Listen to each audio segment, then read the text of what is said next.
Hello दोस्तों। आज हम डीबीएमएस का लेक्चर 2 कवर करने वाले हैं, जिसमें कि सबसे पहले हम डेटाबेस मॉडल के बारे में जानेंगे। अलग अलग डेटाबेस मॉडल्स होते हैं हमारे, उनके बारे में। उसके बाद रिलेशनल डेटाबेस मॉडल, जो कि हमारे सिलेबस में है, उसके बारे में डीपली डिस्कस करेंगे। फिर कुछ टर्मिनोलॉजीज पढ़ेंगे, जैसे कि एट्रीब्यूट, टपल, डिग्री, तो इन सब के बारे में जानेंगे। कुछ कीज़ होती है हमारी, जैसे कि प्राइमरी की, कैंडिडेट की, अल्टरनेट की, तो इन सब के बारे में पढ़ेंगे। फिर MySQL एंड एसक्यूएल के बारे में डिस्कस करेंगे। फिर कुछ टाइप्स ऑफ कमांड्स या फिर सब लैंग्वेजेस होती हैं हमारी एसक्यूएल की, उनके बारे में डिस्कस करेंगे। फिर कुछ MySQL एसक्यूएल एलिमेंट्स होते हैं, उनके बारे में डिस्कस करेंगे। तो चलिए शुरू करते हैं। दोस्तों, डेटाबेस मॉडल्स में हमारे पास ये सारे मॉडल्स आते हैं, जैसे कि hierarchical data model, network data model, ER model, extended ER data model, logical data model, physical data model, relational data model. तो इसमें जो रिलेशनल डेटा मॉडल है वही हमारे सिलेबस में है और इसे ही हमें पढ़ना है, तो इसका हम डीपली समझते हैं। तो दोस्तों, रिलेशनल डेटा मॉडल में क्या है कि जो हम अपना डेटा स्टोर करते हैं वो टेबल में करते हैं, टेबल की फॉर्म में हम सारा डेटा स्टोर करते हैं। और जो रिलेशनल डेटा मॉडल है उसमें हम टेबल को रिलेशन कहते हैं, यानी टेबल का दूसरा नाम रिलेशन होता है। और इसी तरह से कॉलम का दूसरा नाम एट्रीब्यूट होता है, और कॉलम को हम फील्ड भी कहते हैं। सिमिलरली रो का दूसरा नाम टपल होता है, और इसको रिकॉर्ड भी कहते हैं। तो ये सारे टर्म्स आपको पता होने चाहिए, ये आगे यूज होने वाले हैं। A table can have multiple columns और एट्रीब्यूट्स। तो एक टेबल में जो है मल्टीपल कॉलम्स हो सकते हैं, मल्टीपल एट्रीब्यूट्स हो सकते हैं। जैसे कि इस टेबल में हमारे पास 3 कॉलम है, 3 एट्रीब्यूट हैं, रोल नंबर का, नेम का और क्लास का। Each column name must be unique. तो कॉलम नेम यानी कि जैसे कि इसमें रोल नंबर, ये इस कॉलम का नाम है, और इस कॉलम का नाम नेम है, इस कॉलम का नाम क्लास। तो ये जो है यूनिक होने चाहिए, यानी कि एक टेबल में हम 2 कॉलम ऐसे नहीं बना सकते जिनके नाम सेम हो। तो each column name must be unique. A table और relation consist of a collection of relationships. तो एक टेबल या रिलेशन क्या होती है? रिलेशनशिप्स का कलेक्शन होती है। तो इसको हम एग्जांपल से समझते हैं। तो जैसे कि हमारी ये स्टूडेंट नाम की टेबल है, तो इसमें ये क्या है, स्टूडेंट्स की डिटेल रखी हुई है।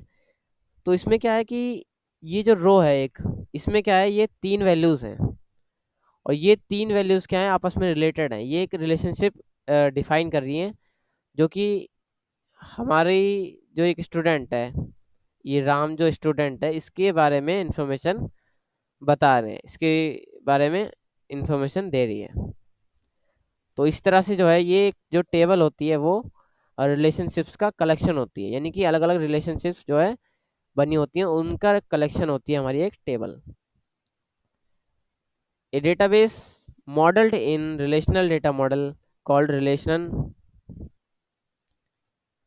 ए database modelled in relational data model called relational database, यानी कि एक डेटाबेस जो कि रिलेशनल डेटा मॉडल के अकॉर्डिंग डिज़ाइन है या मॉडल किया गया है, तो उसे हम कहते हैं रिलेशनल डेटाबेस। यानी कि रिलेशनल डेटाबेस क्या होता है? जिसमें हम अपना जो डेटा है वो टेबल की फॉर्म में स्टोर करते हैं, यानी टेबल्स में स्टोर करते हैं। The DBMS that is used to manage relational database is called RDBMS, यानी कि रिलेशनल डेटाबेस मैनेजमेंट सिस्टम। तो डीबीएमएस, जैसे कि मैंने आपको पहले ही पिछले लेक्चर में बता चुका हूँ कि जो डीबीएमएस है वो एक सॉफ्टवेयर होता है जो कि डेटाबेस को मैनेज करने के लिए यूज़ किया जाता है। तो ऐसा डीबीएमएस जो कि रिलेशनल डेटाबेस को मैनेज करने के लिए यूज़ किया जाता है या उसके लिए डिज़ाइन है, उसको हम कहते हैं RDBMS, यानी कि रिलेशनल डेटाबेस मैनेजमेंट सिस्टम। कुछ एग्जांपल हैं RDBMS के, जैसे कि MySQL, जो कि हम अभी यूज़ करने वाले हैं, सारा कुछ MySQL के साथ में ही करेंगे। Microsoft SQL server, PostgreSQL, Oracle etcetera. Next कुछ टर्मिनोलॉजीज आती है हमारी। फर्स्ट है हमारी एट्रीब्यूट। तो एट्रीब्यूट क्या होती है दोस्तों? जैसे कि मैं पहले बता चुका हूँ कि एट्रीब्यूट हम जो टेबल है उसकी कॉलम को कहते हैं, यानी कॉलम का दूसरा नाम एट्रीब्यूट होता है। इसको हम फील्ड भी कहते हैं। इसकी डेफिनेशन समझ लेते हैं।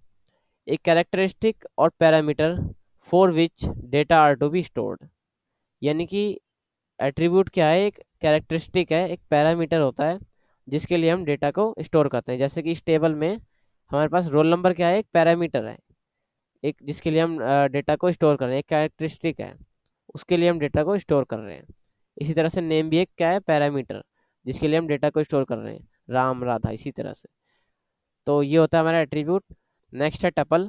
तो टपल जैसे कि मैं पहले ही आपको बता चुका हूँ कि जो टेबल में हमारी रोज होती हैं, तो रो का दूसरा नाम टपल होता है, और इसको हम रिकॉर्ड भी कहते हैं। इसकी भी हम डेफिनेशन समझ लेते हैं। तो a tuple is a relationship between n related values in a relation with n number of attributes. यानी कि एक रिलेशन है, एक टेबल है हमारी, with n number of attributes. तो इस एग्जांपल में अगर हम देखें तो यहाँ पर n हमारा क्या है, 3, क्योंकि नंबर ऑफ एट्रीब्यूट्स कितने हैं यहाँ पर हमारे, 3, रोल नंबर, नेम और क्लास। तो n क्या है हमारी, 3। यानी कि एक रिलेशन जिसमें कि n नंबर ऑफ एट्रीब्यूट्स हैं, उसके अंदर n रिलेटेड वैल्यूज के बीच में रिलेशनशिप होती है हमारी टपल। जैसे कि इस टेबल में हमारे पास नंबर ऑफ एट्रीब्यूट्स कितने हैं, 3। तो टपल क्या है, हम रो को कहते हैं। तो ये जो रो है हमारी टपल है, ये क्या है, इन तीन तीन एट्रीब्यूट्स है, तो 3 रिलेटेड वैल्यूज के बीच में रिलेशनशिप। यानी कि जो जैसे ये जो रो है हमारी, वो क्या बता रही है, राम के बारे में इंफॉर्मेशन बता रही है कि जो ये एक लिखा हुआ ये क्या है, रोल नंबर है राम का। ये जो 12 है ये क्या है, राम की क्लास। तो इस तरह से ये क्या है, एक रिलेशनशिप बता रही है, एक स्टूडेंट के बारे में इंफॉर्मेशन है। तो ये क्या है, 3 रिलेटेड वैल्यूज के बीच में रिलेशनशिप। तो ये होती है हमारी टपल यानी कि रो। नेक्स्ट है डोमेन। तो डोमेन क्या होता है दोस्तों, डोमेन क्या है, a set of values from which an attribute can take a value in each row. यानी कि डोमेन क्या है, एक सेट होता है वैल्यूज का, जिसमें से हम एट्रीब्यूट में, कॉलम में वैल्यूज को इंसर्ट कर सकें। यानी जिसमें से हम वैल्यूज को इंसर्ट करते हैं एक एट्रीब्यूट में। तो जैसे कि ये रोल नंबर वाला कॉलम है हमारे पास, तो रोल नंबर वाले में 1 2 इस तरह से चलेंगे आगे, यानी कि इसमें इंटीजर ही आएंगे। तो इसमें क्या है, एक सेट होगा, यहाँ पर जो हम डेटा टाइप लगाएंगे वो इंट लगाएंगे इंटीजर टाइप के लिए। तो इसमें जो एक सेट डिफाइन हो जाएगा, एक डोमेन डिफाइन हो जाएगा इसका, कि जो इस रोल नंबर वाले कॉलम में वैल्यूज आएंगी वो इंटीजर वाले सेट से ही आएंगी। तो ये होता है हमारा डोमेन, यानी कि वो सेट जिसमें से एक कॉलम में वैल्यूज इंसर्ट हो सकती हैं। Data types are used to specify the domain. यानी डेटा टाइप्स, जैसे कि मैंने आपको बताया कि रोल नंबर वाले में हम इंट लगाएंगे, तो ये क्या है, डेटा टाइप्स होते हैं। डेटा टाइप्स जो है यूज़ किए जाते हैं डोमेन को स्पेसिफाई करने में। नेक्स्ट है डिग्री। तो डिग्री क्या होती है दोस्तों, number of attributes in a relation. यानी कि एक टेबल में नंबर ऑफ एट्रीब्यूट्स को हम कहते हैं डिग्री। जैसे कि इस टेबल में हमारे पास जो नंबर ऑफ एट्रीब्यूट्स कितने हैं, 3, roll number, name, class, 3 column है हमारे पास। तो नंबर ऑफ एट्रीब्यूट्स कितने हैं, 3। तो डिग्री हमारी कितनी होगी, 3। नेक्स्ट है कार्डिनलिटी। तो कार्डिनलिटी जो है क्या होती है, number of rose in relation. यानी कि एक टेबल में, एक रिलेशन में नंबर ऑफ रोज को हम कहते हैं कार्डिनलिटी। जैसे कि इस टेबल में हमारे क्या है, 2 रोज हैं, 2 स्टूडेंट्स की डिटेल है, 2 रिकॉर्ड है हमारे पास। तो ये जो 2 रोज हैं, यानी कि जो हमारी कार्डिनलिटी होगी इसकी, वो कितनी होगी, 2। कार्डिनलिटी की वैल्यू 2 होगी। नेक्स्ट है व्यूज। तो व्यूज क्या होती है दोस्तों, views are the virtual tables that does not really exist in its own right, but is instead derived from one or more underlying base tables depending upon a condition। तो दोस्तों views क्या है, कि views जो है वो virtual tables होती हैं, जो कि वर्चुअल का मतलब क्या है, कि जो रियल में ना हो। तो वो वर्चुअल टेबल्स होती हैं जो कि रियल में एग्जिस्ट नहीं करती अपने आप में। उनके अंदर जो डेटा होता है वो एक या एक से ज़्यादा अंडरलाइंग बेस टेबल, यानी कि जो पहले से बनी हुई टेबल्स हैं, उनसे डिराइव किया जाता है डिपेंडिंग अपॉन ए कंडीशन, एक किसी कंडीशन को लगा के, किसी कंडीशन के बेस पे। नेक्स्ट कुछ रूल्स होते हैं हमारे, इनको समझ लेते हैं। Each attribute has a unique name. तो जो टेबल होती है हमारी, उसमें जो एट्रीब्यूट्स होते हैं उनके यूनिक नेम होने चाहिए, यानी कि जो टेबल एट्रीब्यूट्स हैं उनके यूनिक नेम होते हैं। No two tuples can be identical. तो इसमें क्या है कि जो कोई भी 2 रोज हैं उनको हम आइडेंटिकल नहीं कर सकते, यानी कि सेम डेटा, यानी एज इट इज 2 कॉपी हम उसको दूसरी रो में सेम डेटा नहीं रख सकते। तो हालांकि ये जो है एक थ्योरेटिकल रूल है हमारा, अगर हम प्रैक्टिकली इसको करें तो जो है हमारी जो डुप्लीकेट वैल्यूज़ हैं यानी आइडेंटिकल रो हमारी इंसर्ट हो जाती है। नेक्स्ट है ऑर्डर ऑफ एट्रीब्यूट्स और टपल डजेंट मैटर। तो ऑर्डर इनका मैटर नहीं करता एट्रीब्यूट और टपल का। इस रोल नंबर वाले कॉलम को हम बाद में भी लिख सकते थे, नेम वाले को पहले, और इसी तरह से जो रोज है हमारी इसको हम बाद में भी लिख सकते थे और इस वाले रो को हम पहले भी लिख सकते थे। तो order doesn't matter, order matter नहीं करता। All values in A attribute must be from the same domain, यानी कि सेम डेटा टाइप। तो जैसे कि इस रोल नंबर वाले एट्रीब्यूट में कॉलम में हमारे पास जो वैल्यूज आ रही हैं वो सेम डोमेन से, यानी कि से इंटीजर टाइप के सेट से आ रही हैं। तो यानी कि सेम डोमेन से ही हमारे पास आएंगी, आगे भी जो आएंगी वो सेम डोमेन से ही आएंगी, इंटीजर वाले सेट से ही आएंगी। तो वो सेम डोमेन से होनी चाहिए। No attribute can have many values in one tuple, यानी कि कोई भी एट्रीब्यूट, कोई भी कॉलम जो है वो उसके अंदर किसी भी एक टपल में, किसी भी एक रो में एक से ज़्यादा वैल्यूज नहीं हो सकती, मैनी वैल्यूज नहीं हो सकती, सिर्फ एक ही वैल्यू होगी। जैसे कि ये रोल नंबर वाला जो कॉलम है हमारा, तो इसमें एक टपल यानी एक रो में एक ही वैल्यू होगी, यानी कि यहाँ पर एक, यहाँ पर हम अलग अलग वैल्यूज नहीं दे सकते, एक एक टपल में, एक रो में एक ही वैल्यू होगी एक कॉलम में। Null is use to represent absence of value और अननोन वैल्यू, यानी कि एक नल है बेसिकली, जो नल जो होता है दोस्तों वो एब्सेंस ऑफ वैल्यू यानी कि अननोन वैल्यू को रिप्रेजेंट करने के लिए यूज़ किया जाता है। तो जैसे अगर यहाँ पर तीसरी रो अगर इंसर्ट करें और इसमें हम रोल नंबर का वैल्यू दे देते हैं, नेम की वैल्यू दे देते हैं, लेकिन हमें क्लास नहीं पता और हम क्लास को खाली छोड़ देते हैं, तो यहाँ पर जो है नल शो होगा। जब हम टेबल के डेटा को एक्सेस करेंगे, टेबल को एक्सेस करेंगे, तो इस टेबल में इस तीसरी रो में यहाँ पर क्लास के स्थान पर जो है नल शो होगा। वो नल क्या है? एब्सेंस ऑफ वैल्यू यानी अननोन वैल्यू को रिप्रेजेंट करने के लिए यूज़ किया जा रहा है। नेक्स्ट कुछ कीज़ होती है हमारी रिलेशनल डेटाबेस में, तो इनको हम समझ लेते हैं। फर्स्ट है प्राइमरी की। तो प्राइमरी की क्या होती है दोस्तों? The attribute used to uniquely identify all the tuples of a relation, यानी कि एक टेबल में ऐसा कॉलम जो कि सभी टपल्स को यानी सभी रोज को यूनिकली आइडेंटिफाई करने के लिए यूज़ किया गया हो। और इसमें दो चीज़ें होती हैं प्राइमरी की में, कि जो एक तो इस कॉलम में यानी जो प्राइमरी की हम जिसको बनाएंगे उस कॉलम में सभी की सभी वैल्यूज़ यूनिक होनी चाहिए, और दूसरा नल नहीं होनी चाहिए, यानी कि खाली कोई भी किसी भी रो में इस कॉलम में जो है वैल्यू नल नहीं होनी चाहिए, यानी खाली नहीं होनी चाहिए, एम्प्टी नहीं होनी चाहिए वो। अगर सारी की सारी रो में वैल्यूज़ हैं और सारी की सारी वैल्यूज़ यूनिक हैं तो हम उस कॉलम को प्राइमरी की बना सकते हैं, वो जो है कॉलम प्राइमरी की बनने के लिए एलिजिबल होगा। नेक्स्ट है कंपोजिट प्राइमरी की। तो कंपोजिट प्राइमरी की क्या होती है दोस्तों? If no single attribute can uniquely identify all tuples then more than one attributes are taken together as primary key, यानी कि अगर टेबल में कोई एक सिंगल एट्रीब्यूट ऐसा नहीं है जो कि यूनिकली आइडेंटिफाई करने के लिए यूज़ किया जा सके, तो हम एक से ज़्यादा एट्रीब्यूट्स को एक साथ लेकर प्राइमरी की बना सकते हैं। तो ये होता है कंपोजिट प्राइमरी की, यानी कि एक से ज़्यादा एट्रीब्यूट अगर हो। नेक्स्ट है कैंडिडेट कीज।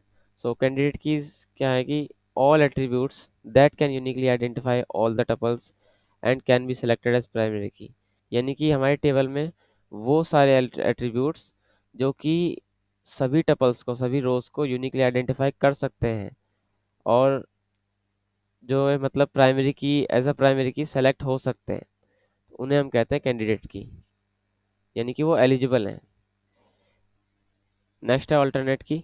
तो अल्टरनेट की क्या होती है दोस्तों? Such attributes that can uniquely identify all the tuples but not selected as primary key, यानी कि ऐसे एट्रीब्यूट्स, ऐसे कॉलम्स जो कि यूनिकली आइडेंटिफाई तो कर सकते हैं लेकिन एज अ प्राइमरी की सेलेक्टेड नहीं है, हमने उसे प्राइमरी की मतलब उन कॉलम्स को हमने प्राइमरी की नहीं बनाया हुआ है, तो वो सारे कॉलम्स हमें कहलाएंगे अल्टरनेट की। नेक्स्ट है फॉरेन की। तो फॉरेन की क्या होती है? ए नॉन की attribute whose values are derived from the primary की ऑफ सम अदर टेबल और रिलेशन। तो प्राइमरी की क्या है कि एक ऐसा एट्रीब्यूट होता है जिसमें कि कोई की नहीं लगी हुई, यानी जैसे कि प्राइमरी की होती है, यूनिक की होती है, तो कोई की नहीं लगी हुई है इसमें, और उसकी जो वैल्यूज होती हैं उसमें वो किसी और टेबल की प्राइमरी की से ड्राइव की जाती हैं। जैसे कि अगर हम एग्जांपल से समझें तो मान लीजिए दो टेबल है हमारे पास, एक एम्प्लॉयज़ की और एक डिपार्टमेंट की। डिपार्टमेंट वाले में डिपार्टमेंट आईडी जो कि प्राइमरी की हमारी बनी होगी, उसमें सभी जो डिपार्टमेंट है उनकी आईडी होगी। दूसरा कॉलम होगा हमारा डिपार्टमेंट नेम का। और जो एम्प्लॉय वाली टेबल है हमारी, उसमें एम्प्लॉयज़ की डिटेल होगी, और उसमें जैसे कि एम्प्लॉय का नेम, एम्प्लॉय की आईडी, एम्प्लॉय सैलरी, और उसमें एक कॉलम होगा डिपार्टमेंट आईडी का जो कि हमारा डिपार्टमेंट वाली टेबल में भी है। तो जो एम्प्लॉय वाली टेबल है उसमें हम उसे फॉरेन की बनाएंगे, और उस डिपार्टमेंट आईडी वाले कॉलम में हम वही वैल्यू इंसर्ट कर सकते हैं जो कि डिपार्टमेंट वाली टेबल में होंगी। यानी कि वही आईडी हम इंसर्ट कर सकते हैं जो कि एग्जिस्ट करती हैं डिपार्टमेंट वाली टेबल में। तो फॉरेन की क्या है, बेसिकली दो टेबल्स के बीच में रिलेशन को स्टेब्लिश करने के लिए यूज़ की जाती है।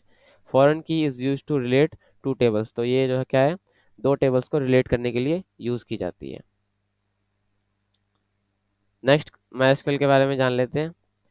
तो माइस्क्ल क्या है कि दोस्तों, माइस्क्ल इज़ ए आरडीबीएमएस, यानी कि relational database management system.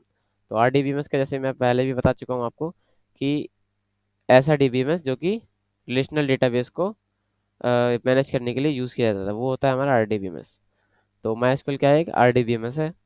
MySQL is a open source software. तो ये एक ओपन सोर्स सॉफ्टवेयर है। ओपन सोर्स का मतलब ये होता है कि जो जब हम सॉफ्टवेयर को डाउनलोड करते हैं तो हमें उसका सोर्स कोड भी मिलता है, यानी कि अगर हमें उस सॉफ्टवेयर में कुछ चेंजेस करने हैं तो वो भी हम कर सकते हैं। यानी कि हमें जो सॉफ्टवेयर को यूज़ तो करना है, लेकिन अगर हमें सॉफ्टवेयर के अंदर ही कुछ चेंजेस करने हैं तो वो भी हम कर सकते हैं। तो ये होता है ओपन सोर्स का मतलब। सम की फीचर्स ऑफ माइस्क्ल, जैसे कि स्पीड। तो जो माइस्क्ल है वो काफ़ी फास्ट होता है, काफ़ी तेज़ी से वर्क करता है। इजी ऑफ यूज़, तो ये क्या है, इजी टू यूज़ होता है, मतलब आसानी से, इसमें कोई ज़्यादा डिफ़िकल्टी नहीं होती, आसानी से हम इसको यूज़ कर सकते हैं। कॉस्ट ये है, फ्री फ्री ऑफ कॉस्ट होता है। मतलब फ्री ऑफ कॉस्ट और ओपन सोर्स भी है, तो ये हमें फ्रीली अवेलेबल होता है। नेक्स्ट अगर क्वेरी लैंग्वेज सपोर्ट की बात करें तो ये जो है एसक्यूएल की स्टैंडर्ड बेस्ड एसक्यूएल को समझता है। नेक्स्ट एसक्यूएल के बारे में जान लेते हैं। तो एसक्यूएल क्या है दोस्तों, स्ट्रक्चर्ड क्वेरी लैंग्वेज, यानी कि एक क्वेरी लैंग्वेज होती है, इसकी फुल फॉर्म है structured query language. SQL is A case insensitive language. तो एसक्यूएल क्या है, केस इंसेंसिटिव लैंग्वेज होती है।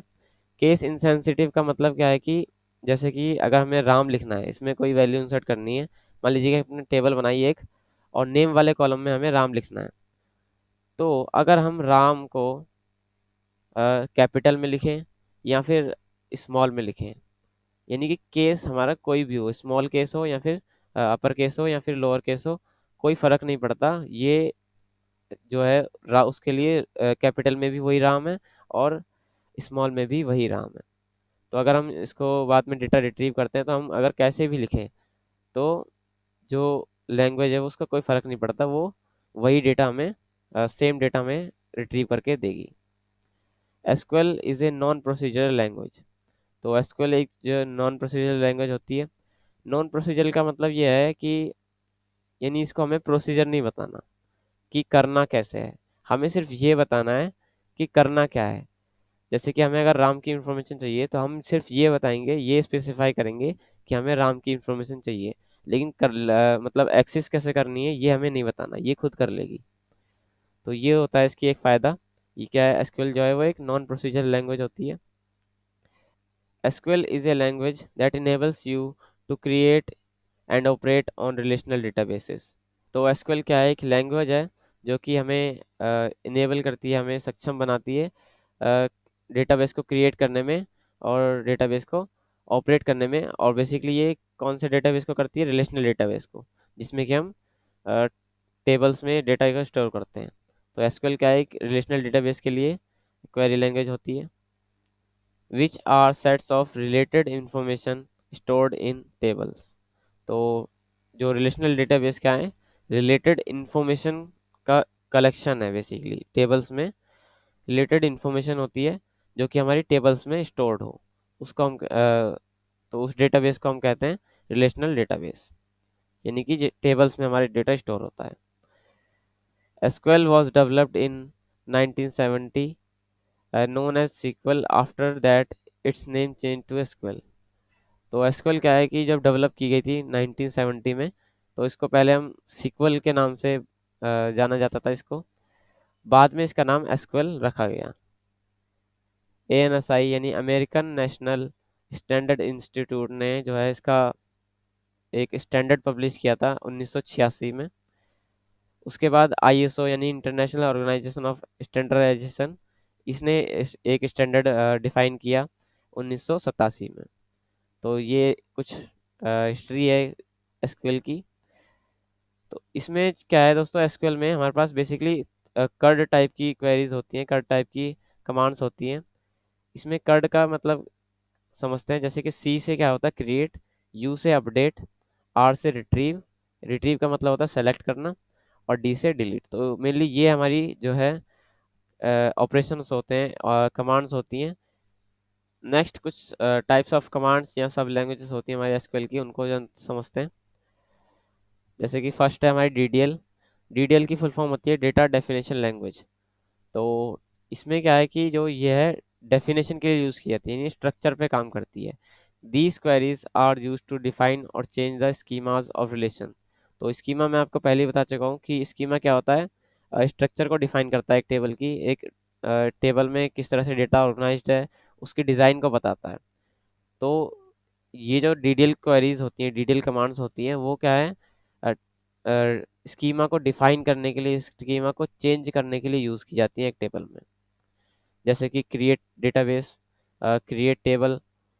तो ये जो क्रिएट डेटाबेस है ये एक नया स्कीमा तैयार करेगा, नया स्कीमा डिफाइन करेगा। क्रिएट टेबल ये भी एक नया जो है स्कीमा डिफाइन करेगा, यानी एक नई टेबल बनेगी हमारी। Create view, create index, drop database. ये ड्रॉप से क्या होता है कि डिलीट हो जाते हैं, जो भी हम डेटाबेस हमने बनाया उसको हम ड्रॉप कर देते हैं तो वो डिलीट हो जाता है। ड्रॉप टेबल से हम टेबल को डिलीट कर सकते हैं। तो क्या स्कीमा जो है वो चेंज हो गया, यानी कि स्कीमा डिलीट हो गया, अब कोई टेबल ही नहीं बची। जो पहले एग्जिस्ट करता था वो स्कीमा बचा ही नहीं।